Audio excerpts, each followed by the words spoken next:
Assalamualaikum warahmatullahi wabarakatuh. Waalaikumsalam warahmatullahi wabarakatuh. Bagaimana kabarnya semua hari ini? Baik, Bu. Di sini untuk pelajarannya ada semua atau tidak? Hadir, Bu. Ada semua, Bu. Sebelum memulai pelajaran, kita silakan memimpin doa. Baik, sebelum kita memulai pelajaran pada pagi hari ini, marilah kita berdoa sesuai kepercayaan dan keyakinan masing-masing. Berdoa dimulai.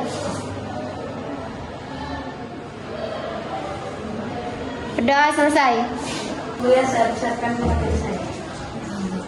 Jadi pertemuan kemarin materi mengenai apa? Getaran, Bu. Jadi berarti sudah paham betul materi mengenai getaran di sini. Paham, Bu. Dan sekarang kita akan masuk ke materi selanjutnya yaitu gelombang. Jadi tujuan pelajaran pada pagi hari ini kita mampu mengetahui materi mengenai pengertian gelombang, definisi gelombang, dan penerapan gelombang dalam kehidupan sehari-hari. Kepada anak-anak semua di sini atau ada yang tahu materi mengenai gelombang atau pengertiannya atau jenis-jenisnya? Tahu, Bu, saya. Silakan jawab. Gelombang adalah suatu materi yang merambat dari suatu tempat. Beri aplaus kepada teman-temannya yang baik. Di sini Ibu akan menambahkan penjelasan dari teman-teman. Gelombang adalah getaran yang merambat melalui medium atau tanpa menggunakan medium, di mana gelombang ini terdiri dari gelombang air, gelombang suara, gelombang cahaya, dan gelombang radio. Di mana dalam gelombang terdiri menjadi dua jenis, yaitu gelombang berdasarkan arah rambat dan arah getarannya, serta gelombang berdasarkan medium perambatannya. Saya mau tanya lagi kepada semua, mungkin ada yang tahu jenis-jenis gelombang berdasarkan arah rambat atau arah getarannya? Saya, Bu. Baik, selamat jawab. Yaitu gelombang transversal dan gelombang longitudinal. Jawabannya sangat tepat dan saya akan memberikan penjelasan mengenai gelombang berdasarkan arah rambat dan arah getarannya, yaitu yang pertama gelombang transversal, yaitu gelombang yang arah getarannya tegak lurus dengan arah rambatnya. Contohnya gelombang cahaya dan gelombang matahari yang digetarkan. Kemudian ada gelombang longitudinal, yaitu gelombang yang arah getarannya sejajar dengan arah rambatnya, di mana contohnya ada gelombang suara dan gelombang pada tegas yang digetarkan. Tadi saya sudah jelaskan gelombang berdasarkan arah rambat dan arah getarannya. Apakah anak-anak semua sudah paham? Sudah, Bu. Baik, sekarang saya masuk ke materi mengenai gelombang berdasarkan arah rambatannya, yaitu gelombang mekanik, merupakan gelombang yang memerlukan medium untuk perambatannya. Contoh dari gelombang mekanik ini ada gelombang bumi, gelombang tali, dan juga gelombang pada permukaan air. Kemudian ada gelombang elektromagnetik, yaitu gelombang yang bisa merambat meskipun berada di dalam ruang hampa sekalipun. Di mana gelombang elektromagnetik memiliki bentuk seperti gelombang transversal pada umumnya, yaitu memiliki arah rambat yang tegak lurus terhadap arah getarnya. Kemudian ada karakteristik utama gelombang, yaitu ada cepat rambat gelombang dan periode. Di sini ada yang tahu pengertian dari cepat rambat gelombang? Tidak, Bu. Baik, jadi cepat rambat gelombang adalah kecepatan gelombang yang merambat melalui medium. Untuk persamaannya yaitu V sama dengan lambda dikali F. Di mana untuk V di sini yaitu cepat rambat gelombang, F itu adalah frekuensi dan lambda itu adalah panjang gelombang. Kemudian ada periode atau T, yaitu waktu yang dibutuhkan untuk satu kali putaran. Di mana persamaannya yaitu T sama dengan sekuer F.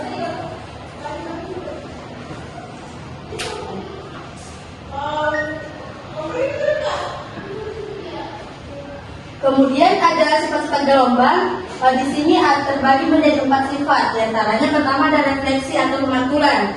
Mungkin anak-anak ada yang tahu pengertian dari pemantulan? Tidak, Bu. Baik. Pemantulan adalah peristiwa kembalinya gelombang seperti cahaya atau suara ketika mengenai permukaan yang tidak dapat ditembus. Kemudian ada pembiasan, yaitu peristiwa pembelokan gelombang cahaya ketika cahaya berpindah dari satu medium ke medium lain yang memiliki kepadatan atau indeks bias yang berbeda. Untuk contohnya di sini, sedotan yang dimasukkan ke dalam air, di mana untuk sedotannya itu terlihat bengkok. Ini ada simulasi dari gelombang. Yang pertama ada simulasi gelombang bunyi menggunakan software pad. Bisa dilihat. Yang pertama, anak-anak di sini bisa melihat bagaimana suara itu sebenarnya bergerak melalui udara, kemudian namanya suara bisa keras atau pelan, dan mengapa anda bisa tinggi atau rendah. Kemudian aplikasi juga baik-baik berhubungan kepada pakai udara pada saat digitarkan. Untuk itu ada speaker, kemudian ada partikel udara, sisi bergerak dan peraturan garis tekanan udara. Di mana untuk sumber bunyi atau speaker ini adalah ketika speakernya bergerak atau maju mundur, kemudian itu mendorong dan menarik udara bergerak mulai yang menyebabkan gelombang besar. Kemudian ada simulasi gelombang tali menggunakan software pad. Bisa dilihat bahwa kita bisa mempelajari bagaimana gelombang melambat di sepanjang tali menggunakan simulasi pad. Kemudian simulasi ini akan membantu kita bagaimana melihat gelombang, frekuensi dan gelombang. Di mana untuk media yang digunakan yaitu tali, osilator, kemudian ada tegangan, kemudian juga ada gesekan. Setelah itu ada kecepatan gelombang, setelah itu ada pembekuan atau pause, dan pelacakan gelombang. Di mana gelombang tadi ini yaitu gelombang transversal, artinya getaran tegak lurus terhadap arah lambat. Ketika terbilang tekan ke atas dan ke bawah, gelombangnya merambat ke samping.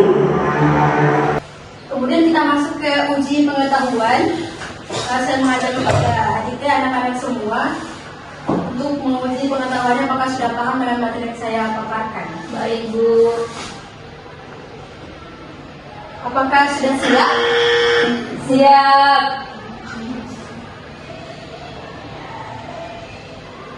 Untuk pertanyaannya, apa perbedaan utama dalam gelombang mekanik dan gelombang elektromagnetik? Bisa dijawab? Saya, Bu. C. Ya, berarti jawabannya gelombang mekanik membutuhkan medium gelombang elektromagnetik tidak? Iya. Masya Allah, jawabannya sudah benar. Kita beri apresiasi kepada yang sudah jawab dengan benar.